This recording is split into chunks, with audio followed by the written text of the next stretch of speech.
He should be, and Olivia, he should be, middle of fourth row for Jamie. So one ahead of that, the other one's a no, you're right, it doesn't look like Jamie's there. It's a shame, because Jamie Green and I started racing together.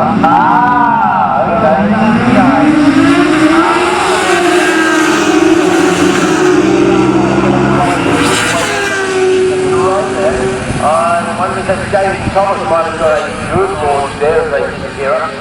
Because Jamie Green, we did give him right today yesterday. His lovely partner James came up and saw us. We didn't realise. Same age as you, basically, as well. So he started racing at the same time as you, the same day there, Pete? We started racing the same day, and I believe Jamie Green's 6 months younger than me. Well, okay. If I remember. So, yeah, 30 years ago. So that doesn't put him in spring chicken territory being 6 months younger than you, that's for sure, mate. Aged anywhere near as good as I am. Well, I'll say, actually, to be fair, I think I can't argue with that, actually. But fair play to the old boy. He was racing as a rookie, so he hasn't raced for a while, I'm guessing. Oh, he hasn't raced for a long time, years and years. I think what impressed us mostly, we saw him, we hadn't actually met him, but we gave him the rookie today, because we're thinking a 65-year-old bloke on a naked jigsaw, finishing on the podium, brilliant. Yeah. And then when we met him at presentation last night, and both Mr. Ballerini and I, who made the decision, were so pleased we'd given it to Jamie, weren't we? Because the smile on his face, he said it all, really, a really happy guy. Yeah. No, I enjoyed racing with him, sort of say, 30 years.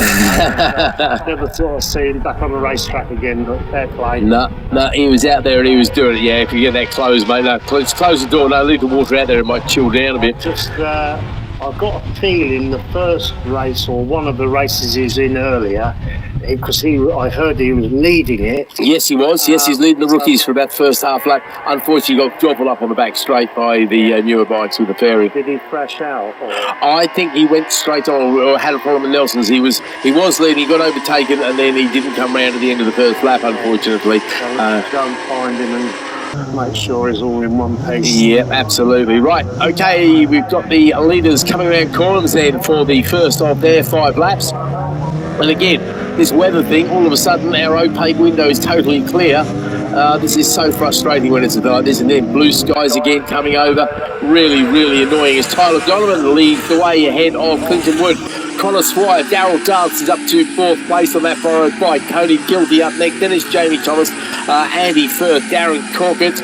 Firth leading the way in the extremes. There we go, that's a sentence I've never used before, any way, shape or form. Corkett, O'Bell, Tony Russo down in 3rd, Matt Hiddle down in 4th in the class, Justin Rose up next, and we've got Paul Beasley. Then I think we've got the non-runners, because I know Kieran Smith wasn't there. James Furn's on there, Seamus McGlynn didn't make it either.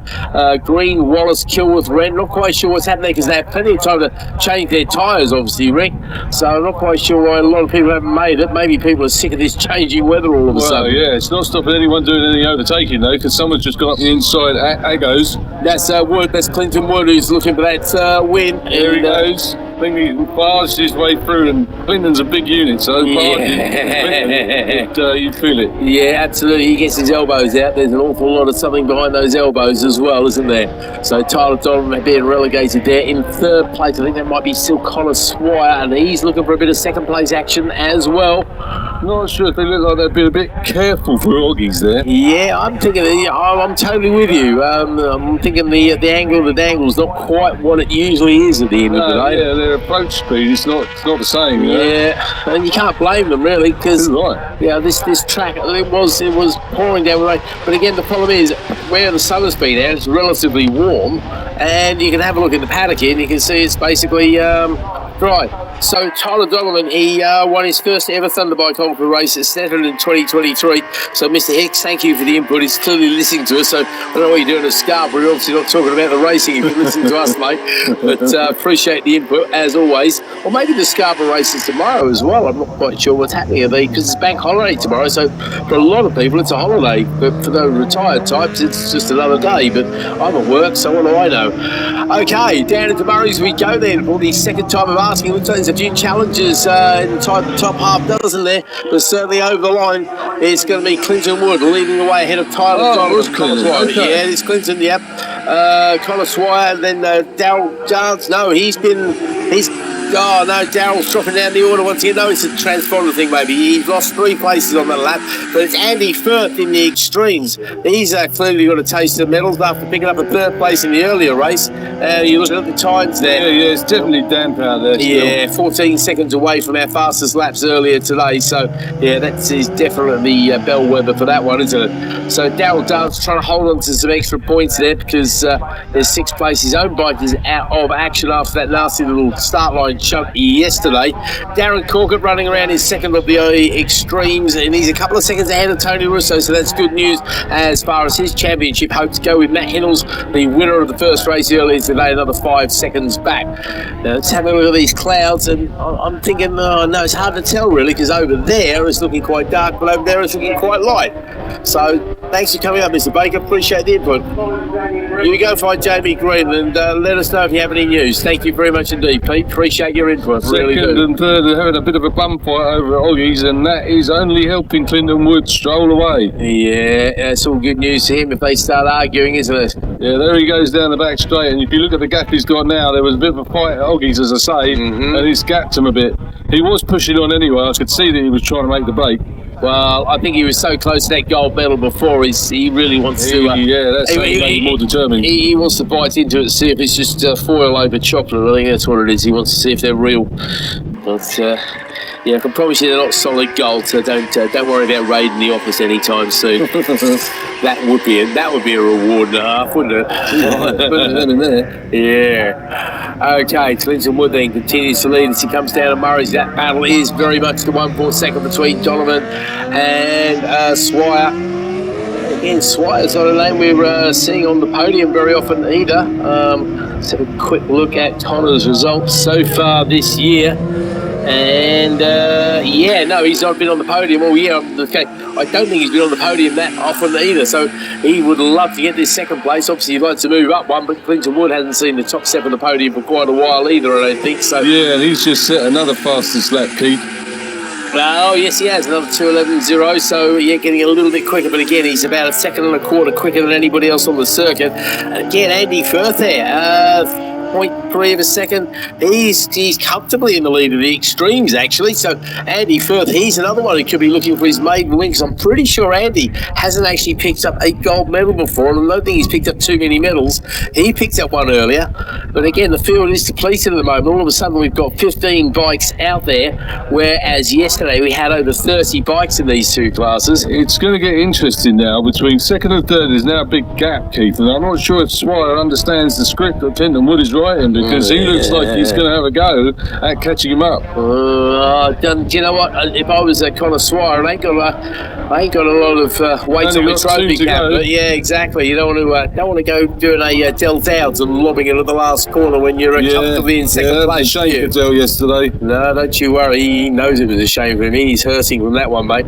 Not physically, emotionally though. That is really choppy. Yeah, that ended his points really pretty much. You know. Yeah, no, it's bad. Yeah, it's one of those things. It's so bad when that happens. No, absolutely no fun whatsoever. So waiting for the leaders to come back into our sight once again, which they should be doing right on cue now. If I've timed that right, no, I've timed that very badly indeed.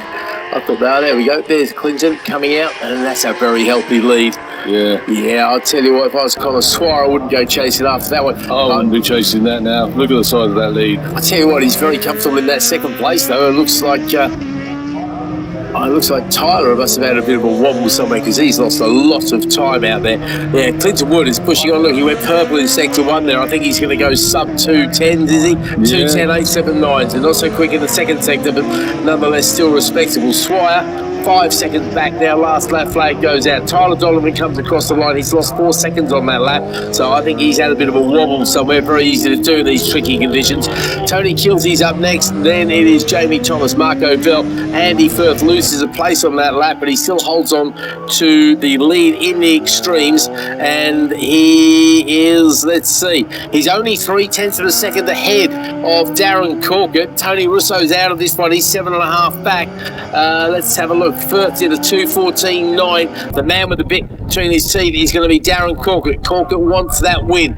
Now Firth I say I might not know that he's in the lead, of course. It's always very difficult when you've got two classes in one, especially on similar bikes. Even though you know your rivals, it can get a bit awkward, particularly in the midfield. Yeah, I've been in that position. You just got to keep your head down and hope that you are absolutely doing well. I remember that when the YPMs used to race in the 400 somewhere, you really had no clue where you were. You knew who your rivals were, but bikes are bikes at the end of the day, aren't they? You had to get yourself a good start in those races, because otherwise the 400s would just power past you, and then if they weren't as good as you in the twisty bits, they'd be in the way. I think that battle for the extreme lead is just going into Oggie's now. I think, I might be wrong, but I think that's Corkett behind. Well, those two at the back there. Yeah, that's the ones.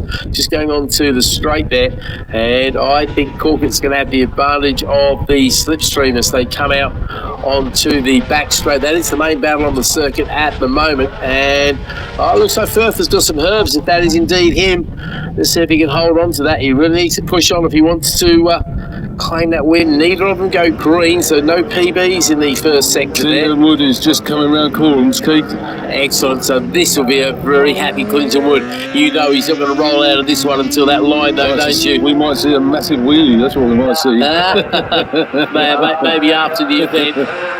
There he goes. There is a happy man. Yeah, absolutely. Big Clinton will be well pleased with that indeed. Congratulations. Oh, look at that. He makes sure he goes purple in sector 2 there. Connor Swire comes across the line nearly 8 seconds back. Then it's Tyler Donovan. So a good result for him. Some more useful points there in the champion. Well done to Connor Swire, though. And Clinton Woods, I think that's Clinton's first win in a long time. Here comes that battle in the Extreme Machines, and it's Andy Firth winning the race. So fair play to Andy. That's a gold medal for him ahead of Darren Corkett. Should be Tony Russo. They're sharing them about, aren't they? Okay, so apparently Bradley's on the lunch break in the Scarborough Hill climb tomorrow. There we go.